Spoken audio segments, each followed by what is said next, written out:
O'Keefe, and I'm here with one of my virtual mentors, someone I've admired for a super long time, Dr. Bill Blachford. Bill, how do you want to start? I want to give everyone a little bit of background as if they've never met you, because I think something that you did, when I worked with I worked with thousands of dentists. I came at it from the how do we attract patients who are pre-educated, pre-qualified before they ever call the office. And when I listened to one of your interviews with Perry Marshall on 80-20 rule, and I've listened to probably a dozen of your podcasts when you talk about the power questions and the systems, because I think what you do is so powerful that it's probably the biggest exponential leverage point on many levels prior to even spending more money on getting new patients. Well, that's right. I think the biggest thing there is that I've been doing this for 40 years. And what I found was that every dentist wants more new patients. But after practicing for 20 years, one of the things that I found was that people weren't really, dentists and their teams weren't trained to really deal effectively with those patients once they got to the office. And we really studied. This was my passion when I was practicing, to the point where I hired a psychiatrist to work with several other dentists and myself, and we really learned how to listen to patients. And I think that was the big difference, is we listen to the patients to find out what they really want. One of the things you said not directly to me, but in your podcast and in your trainings, is high growth, low profit. It's like you guys specialize in practices that are trying to just let's get more patients, let's expand, let's take on more debt, let's do all this stuff. And I have this high growth. And then I wake up one day because I've listened to other consultants who are telling me to grow. And I got to call Blatchford Solutions because I have no profit. And I'm working harder and longer than I've ever done before. So walk me through that paradigm shift that you help doctors go through. I did practice for 20 years in a small town in Oregon.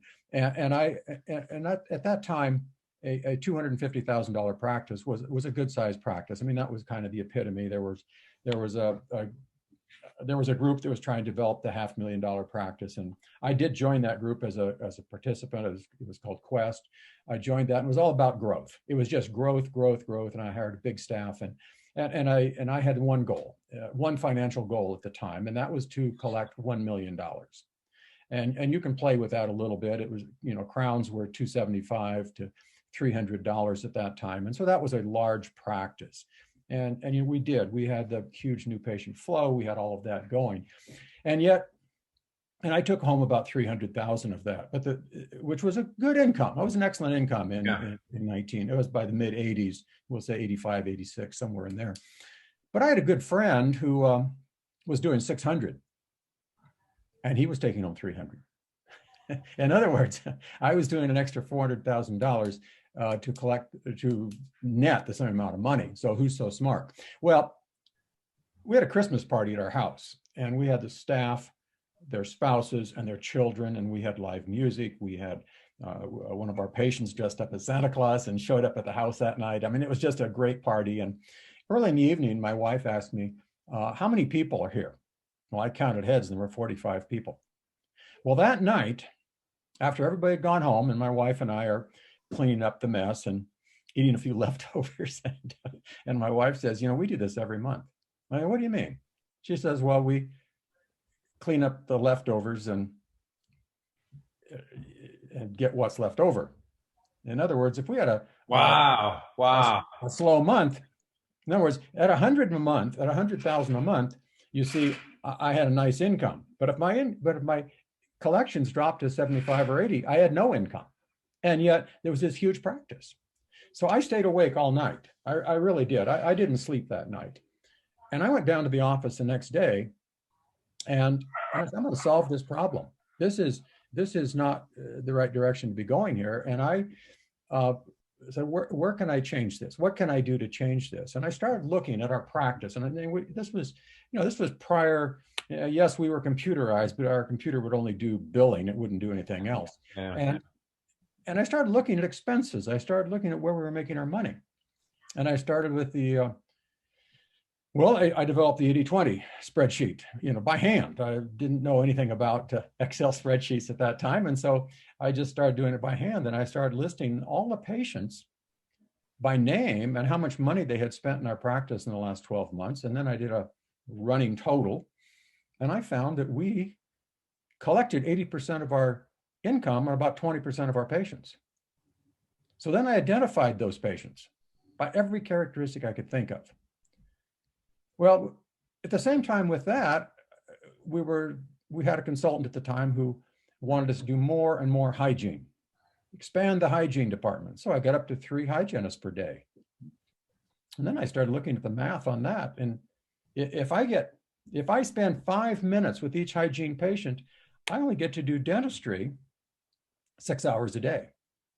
If I spend 10 minutes with each patient, I only do dentistry 4 hours a day. So then I started to play with that a little bit, and I started to look at the hygiene model that we were developing of bigger and bigger hygiene. Yeah. Build it and they will come. And even though our hygiene, you see, we had 3 hygienists, we had a full-time person filling the hygiene schedule, and then we had an assistant for hygiene because, the consultant was saying, well, you can't afford to pay hygienists to clean instruments and that sort of thing. So we had an assistant. But when I really started to titrate that hygiene department and look at how many people actually show up, now this was real time. This was not how many people are booked, because every morning in our morning meeting, our hygiene coordinator would show us 3 full columns of hygiene. But I knew in my head that, by 9 o'clock, our schedule was paper at that time, and an arm would come around the corner in my treatment room and scratch out some name in hygiene and add another name or whatever. And by afternoon, they would just scratch them out. They weren't filling them. And what I discovered was, even though we had at that time, I had 10 days a week of hygiene. So I had 3 hygienists 2 days and 2 hygienists 2 days. We only had a demand. So we had capacity for 10 days of hygiene, but we actually had demand for 7.5. Interesting. Now think about this. And then I took a look at that, go back to the 80-20 spreadsheet, and where am I making money? And it wasn't in hygiene. Yeah, it was in me doing dentistry on the people who came through. Yeah. And so then I said, okay, now what do we do now? So one of the first things we did is we titrated that hygiene capacity back to the actual demand. In other words, I gave up my build it and they will come philosophy. Which is a different solution. Because when I was listening, I'm like, okay, so then each problem that started occurring is like, okay, well, there's a demand issue.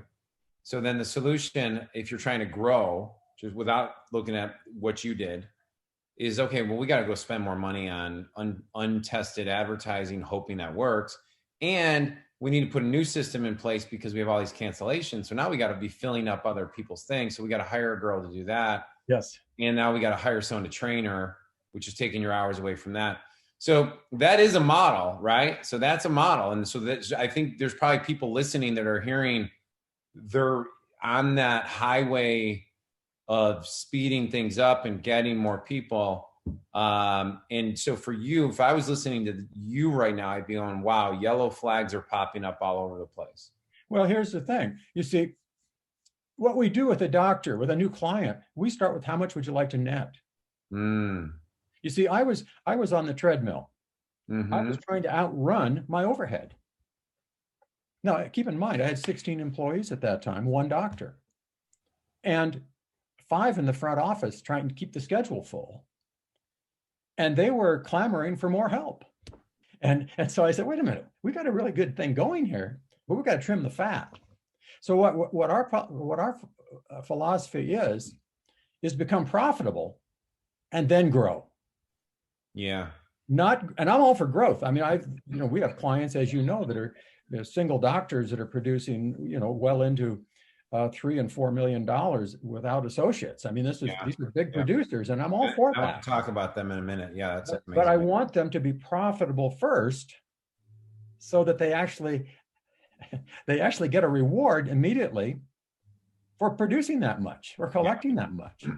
Because what I see so often is they are growing for the sake of growth. And I was doing this. I mean, every metric that we looked at, and the consultants I had they put me on their little honor roll type, whatever, and I was the example, and, Blatchford's doing $1 million, and how wonderful is that? And I do remember one time the consultant was at our house, and we had just moved in a new facility, quite a few expenses there. And he was talking about how great we were doing. And my wife, who's very astute, smarter than me in most cases, said, well, if we're doing so well, how come we struggle to pay our bills? And he looked right at her and said, Bill's just going to have to do more dentistry. Mm. And the thing that we forget. Wait, your wife asked him that question. She asked that question. If we're doing so well, shouldn't we just be rolling in cash? And we're not. Again, it was, the overhead was very high. Yeah. And so sure, I can produce 100,000 a month, collect 100,000 a month, but if my expenses are 90, yeah, or 80 or whatever, which a lot of everyone listening to, like, I mean, $1 million back in 1985 is like 2.2. Well, I suspect, given the fact that crowns were $300 and now they're at least 12 to 15, and many of our clients are much higher than that, but I would say 3 to 4 million, somewhere. Isn't that something? Yeah. You're so young in spirit, at heart, physicality. You have such a fresh perspective. You live the good and the bad, right? The good, bad, and ugly. And so there's so much wisdom in that. And then also, being down the road where I have 7 kids and a wife that I've been married to so many years, like, at the end of the day, our responsibility as CEOs is first and foremost, like, is what I'm doing on a daily basis taking care of my 4 walls at home, number one. And then, is what I'm passionate about and what I'm going to go do for a living, is that what I want to do? And how do I become uniquely amazing at that? With the best clients or best patients in the world, with a great team. It sounds like that's kind of a framework that you've shifted people from. So I'd like you to talk a little bit more about that, and then shift a little bit, share a couple of examples of clients that, were on the treadmill that we saw paradigm shifts to be doing, producing high numbers, but high growth or good growth, great profit. Here's my philosophy. Life is first. And just what you said, taking care of the 4 walls at home and taking care of the family is number one. Life is first. And the way I see it is, what we do for a living, a profession, in our case, dentistry, simply supports my life. And what I notice is that so many people, dentists that we're talking to, their practice is number one and their family is somewhere down the list. And I think that probably speaks to the divorce rate. I don't know that dentists have a higher divorce rate than anybody else, but the dissatisfaction rate. They're working really hard. They're putting in a lot of time. And we've run into these doctors who join the program and they're working 60 and 65 hours a week. And then, when we bring somebody in, we call it a summit. We meet with them virtually at this time, and it really works well. And then we have their spouse there. And they say, well, I work 4 days a week and 8 hours a day. And then their spouse, either male or female, says, well, it's interesting. You may only work 40 hours a week, but you don't get home till 7:30 at night. Yeah. And you are down there on Saturday as well. In other words, they have no life. And sometimes I'll ask, when is the last time you took a vacation? And they have to think. They have to think back years, but they had a vacation. And our philosophy is, life is first. Let's design a practice to support that. And I can also say, at 78, I've learned a lot of things. And as my wife and I will say, we're not wealthy, but we're very well off. I mean, we got more than we'll ever spend in our lifetime. And the thing is that I think that if dentists really sat down and talked about with their spouse, what is their number? What is the amount of money that they need to live on, to be able to retire with dignity someday? How much is that? What is that number? And then let's figure out a way to do it. And one of the things that I've seen, and you hit on this, they've got it in their practice.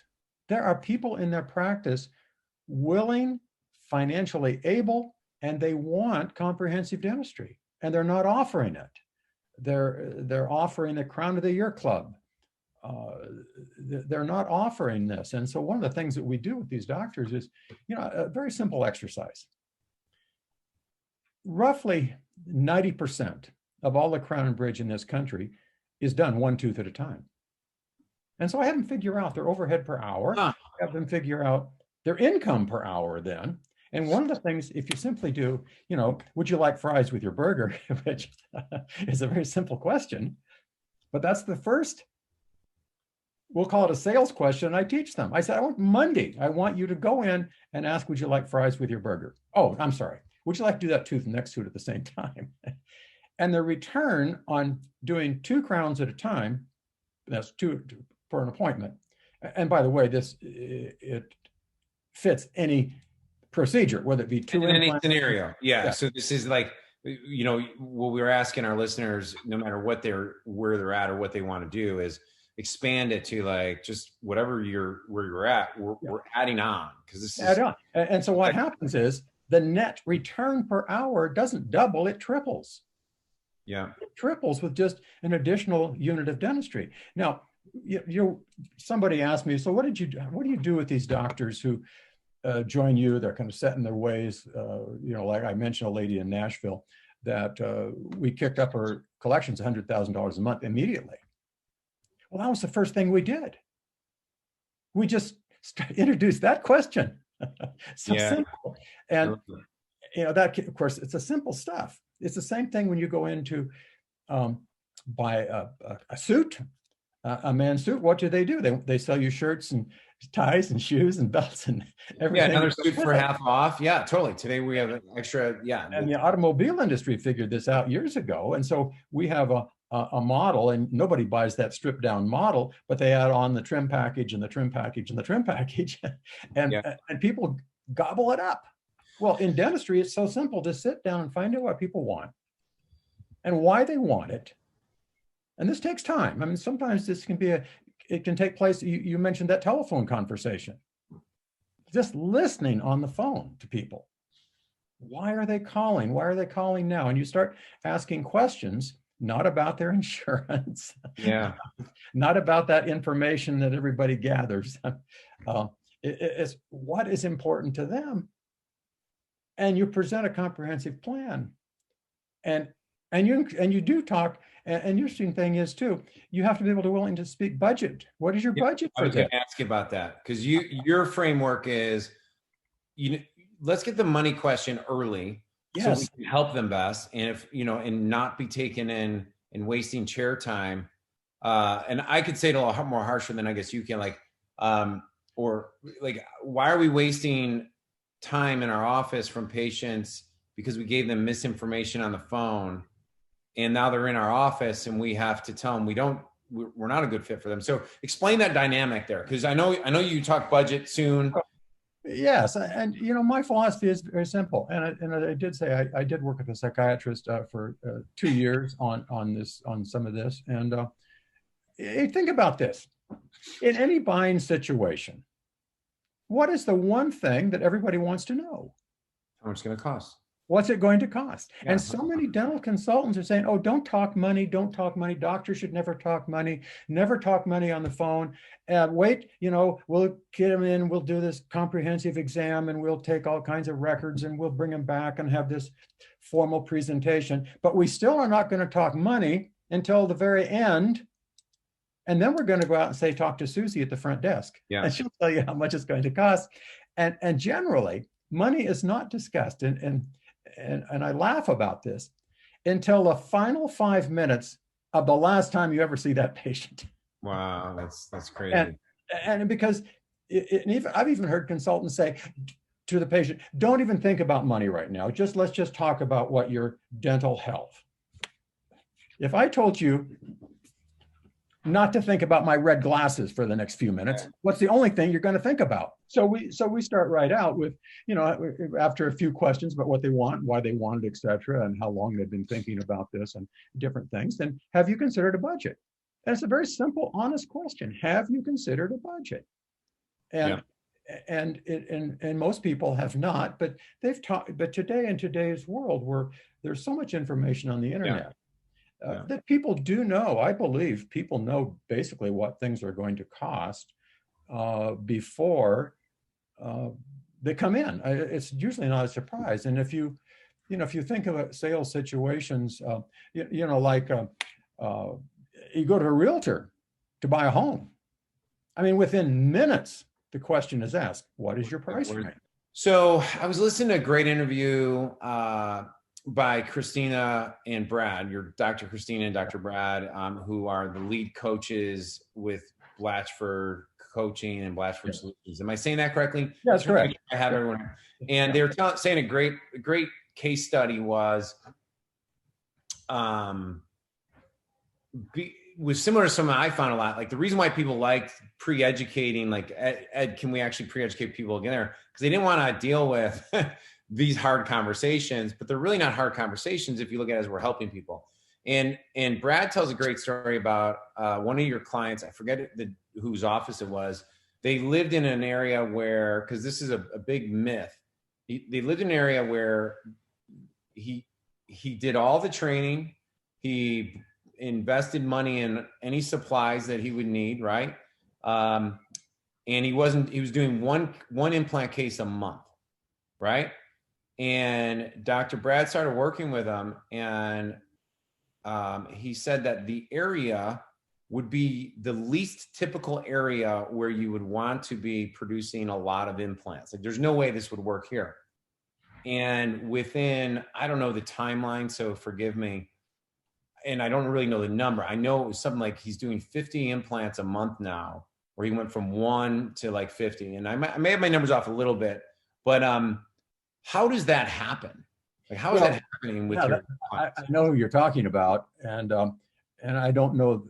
That number is similar, and he has done 50 in a month. I will not say he's doing 50 every month, but I have heard reports of him doing 50 implants in. That's 5x in a yearly production in a month.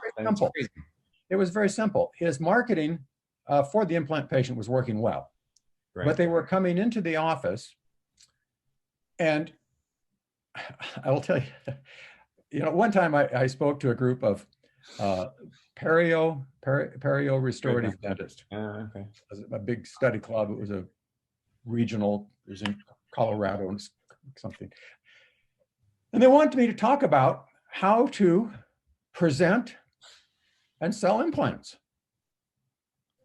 And I started out with, quit talking about implants. Quit talking about implants, because they had diagrams and models and they were teaching the patient how to do an implant, thinking if I could teach them enough about it, they will say yes to it. And I said, quit talking about implants, talk about what the patient wants. And let's go back to your mother. What did your mother want? To eat the food she wants to feed and not fiddle with things and worry about them popping out, period. Exactly. Yeah. And so we get the patient telling us that, and we'll say, I can solve that for you. Totally. We can replace your teeth. This is the closest thing to what God gave you. And we can do that for you in a few appointments and in a very short period of time. Have you considered a budget for this? But we quit talking about implants. Yeah. I don't talk about, and regardless of the type of dentistry that you're doing, back before implants were really so reliable, and today they're so reliable. When we were doing bridges for people to replace teeth, fixed bridges. And the typical dentist, and I did it myself, I had a model of a bridge. And the first thing I would do before I really wised up, a patient would be, well, tell me about the bridge. And the first thing I had this little plastic model, and these dentists all know this, they have one, and it had a bridge on it. And the first thing I do is I'd pull the bridge off the model, and what they would see is 2 little pegs sticking up. And their first question is, well, do you have to cut my teeth down to those little pegs? And I said, so doctors, what is the main advantage of a fixed bridge? Well, it's fixed. It doesn't come out. Then why do you take it out to show it? Yeah, that's so crazy. So we quit talking about bridges. I remember one time I got a call from a client, and she was a long-term client of mine, and she did a lot of cosmetics, a lot of crown and bridge. And she says, Bill, today I actually had a bridge accepted, and I never used the term bridge. I never talked about abutments. I never talked about phonics. I didn't talk about that. And the patient says, well, yeah, that'd be great. I'd love to do that. And she was so shocked. She didn't have to teach the patient how to do a bridge. Well, it's the same with implants. Yeah. Quit talking about implants and get the patient to tell you, like your mother told you, And those are the benefits that you speak to. Yeah. Not the metallurgy of the implant or how you're going to do it. Before we wrap this call up, I want you to kind of walk through how you guys create good frameworks and questions that are easy to answer, goes right into allowing patients to say what they want, and also gives the doctor the confidence to close high-end cases without looking salesy, because I know that's the number one concern, right? Well, it is. But we were chosen to go to dental school because we got excellent grades in those real emotional courses like physics and math and organic chemistry. And so we were good at that sort of thing. We really were. And we were very good at the sciences. Our two daughters, grew up with this, and I still read.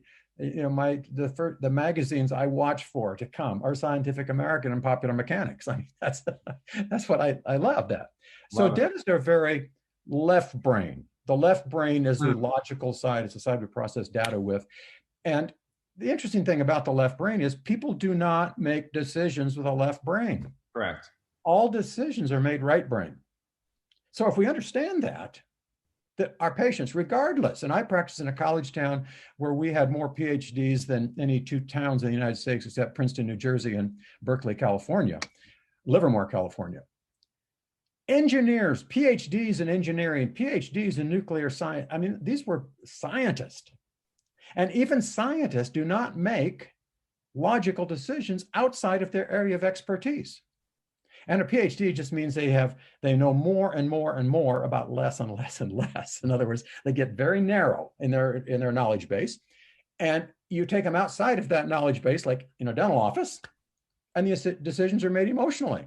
So it's very easy then to find out, okay, what I've got to do is find out what this patient wants, why they want it, and show them that we can do that without teaching them how to do it. 100%. And simply ask the question, what would you like to do next? And listen. We're not trying, one of the things, my wife used to write a lot of articles for all the dental journals, and we published hundreds of these articles. And one time we published an article on the fact that I think every dentist believes that the patients should be able to make a decision for themselves. Right up until the time they make a dumb decision, at which point I'm going to try and educate them into submission. Yeah. In other words, the only reason, Ed, that you'd be saying no to these implants or whatever this treatment plan is you don't understand it. You don't know enough about it. So now that you've said no, I will now pull out all stops and I will educate you more, and then you'll accept it. And education doesn't work to help people make those decisions. It's you have to pull out the emotions and get the patient on that right brain, and there's where they make their decisions. And if you think about this, the biggest decision I've made in my life was to marry my wife. And I laugh about the fact, and we can laugh about this after 54 years. We've always laughed about it. I mean, think about this. I was a dental student. I was in debt. I was going to be in school for several more years, going further in debt. Then I'm going to go out and start a practice and go further in debt. And she made a decision to marry me at that point. Now, that was purely an emotional decision. Yeah, 100%. And for 54 years, she continued to look for data to support that decision. Yeah. Unfortunately for me, but here's how it works. She has filtered out any data that doesn't agree with that initial decision. Yes. And that's how we make decisions. Yeah. Confirmation bias is full in effect. Yeah. And so it's the same with, let's take it back from a marriage. Let's take it back down to a single dental implant. It's the same thing. It's not about knowing about how to do the implant, which is what so many dentists spend their time on with models and illustrations. And tell me what you want. I want to be able to eat. I want to eat the foods I want. I want to bite into a good bone-in ribeye, and I want to taste it. And I want to be able to go out and laugh with my grandchildren and not be afraid that my denture is going to slip.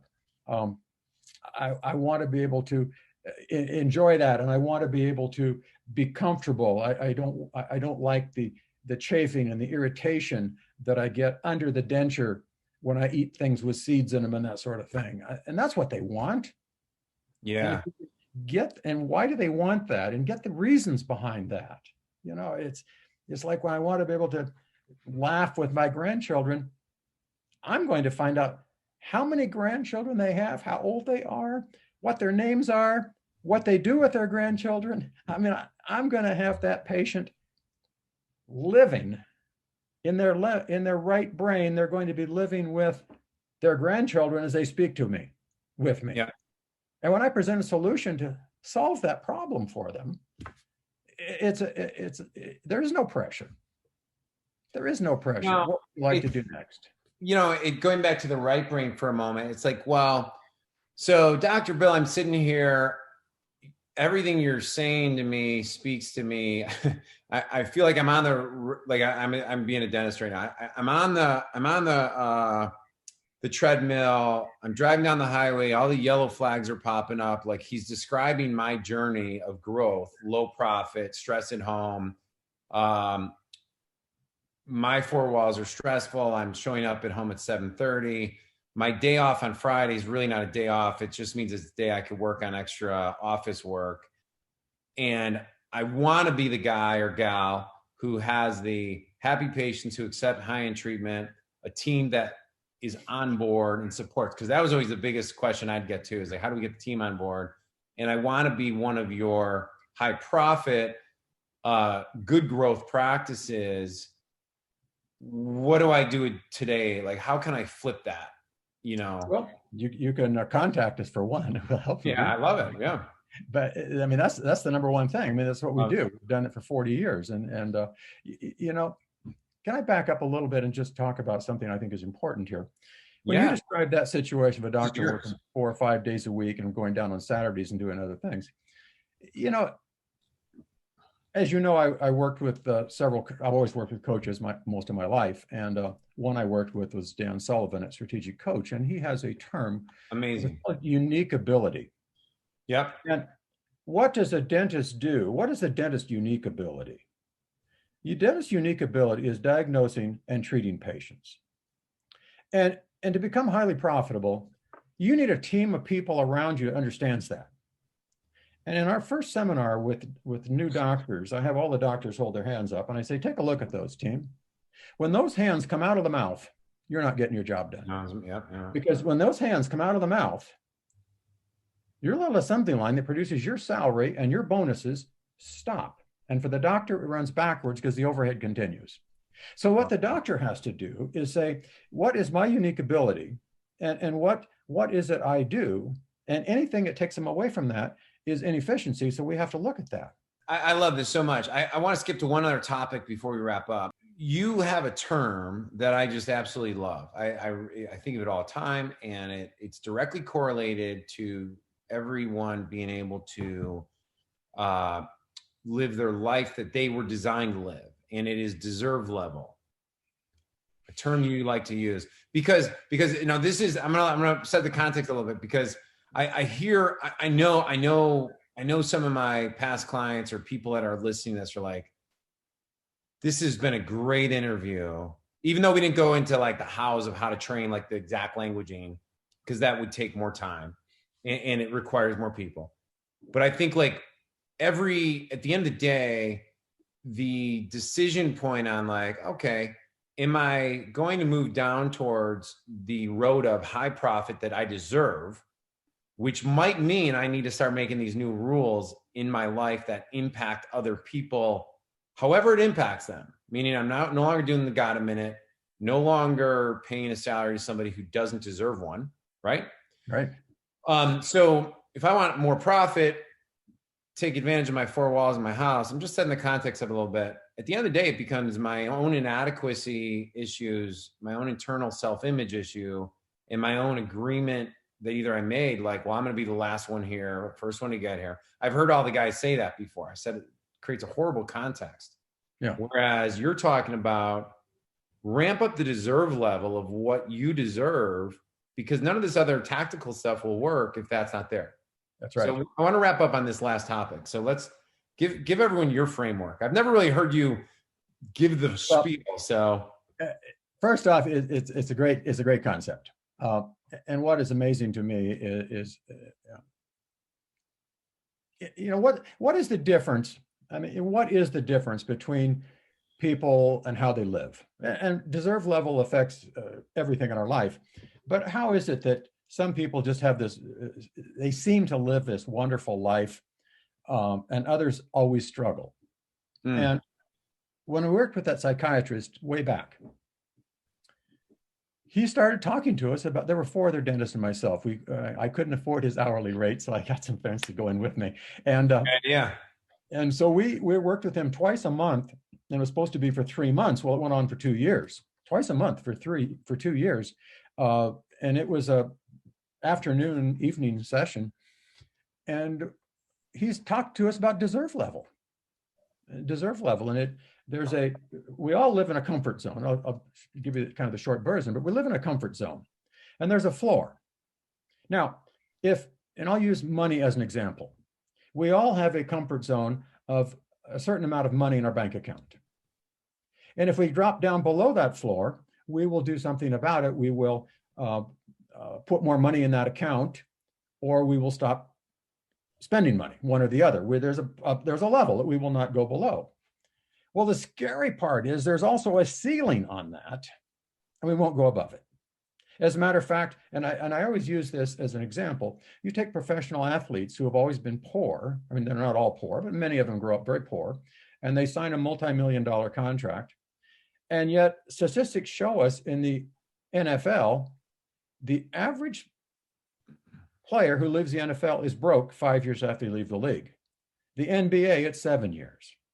They had millions, but what do? It was out of that comfort zone, above that deserve level. And so what do? They get the million.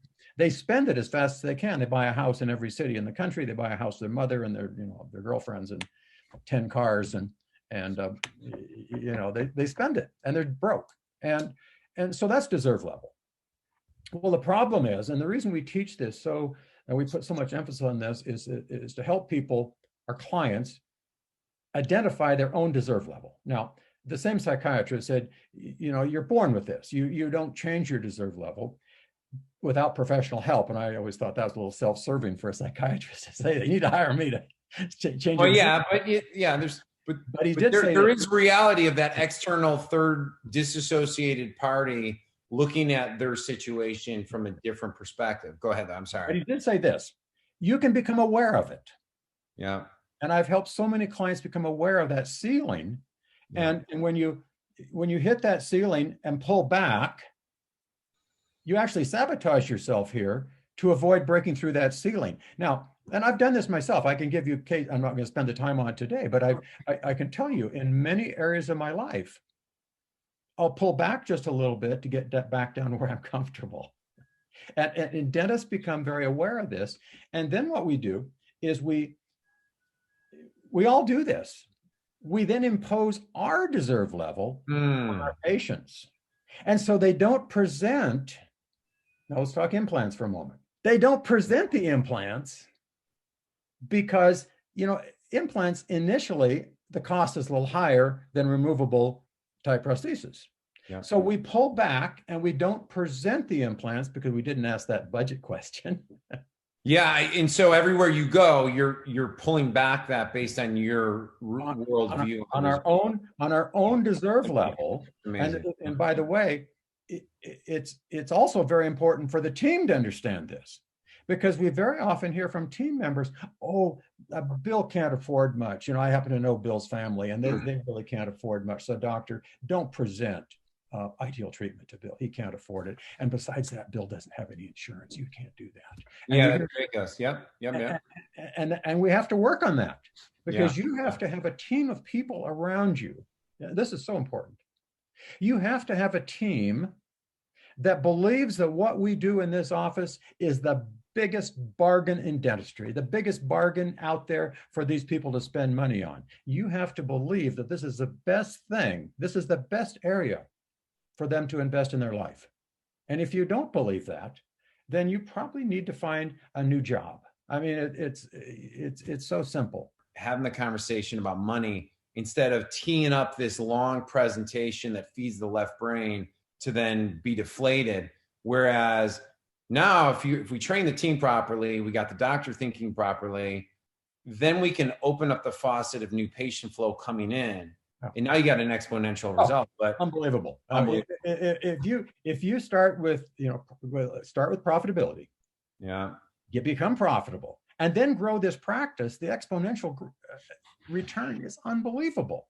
Unbelievable. But if you just grow for growth's sake, which I was doing, I was on that hamster wheel trying to outrun my overhead.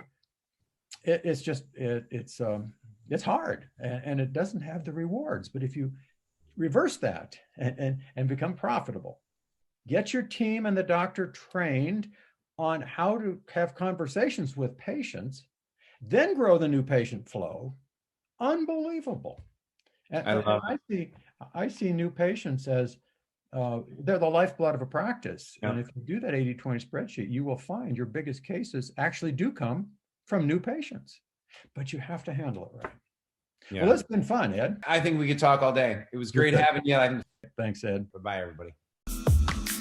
If you like what you heard on today's show and are curious about how our systems can be customized for your practice, schedule a call to speak with one of our doctor coaches.